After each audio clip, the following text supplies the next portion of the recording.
Mylambadi LP സ്കൂളിൻ്റെ മുന്നിൽ വന്ന സമയത്ത് കണ്ടതാണ് ഈ പൊട്ടിക്കുട്ടി. ഞാൻ പതുക്കെ ഒന്ന് ഇത്തിരി നേരം തലോടി സ്നേഹത്തോടെ എടുത്തു.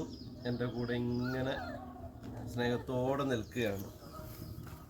മനുഷ്യനായാലും മൃഗങ്ങളായാലും ഇത്തിരി സ്നേഹം കിട്ടിയാൽ നമ്മുടെ കൂടെ ചേർന്ന് നിൽക്കും.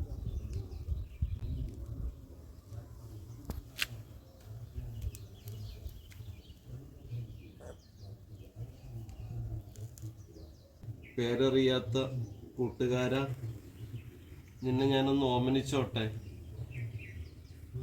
എത്ര കൊടുത്തിട്ടും എത്ര പകർന്നിട്ടും തീരാത്ത എന്നിലെ സ്നേഹം ഇത്തിരി എൻ്റെ കൈവിരലുകളിലൂടെ നിന്നിലേക്ക് ഞാൻ ഒഴുക്കുകയാണ്.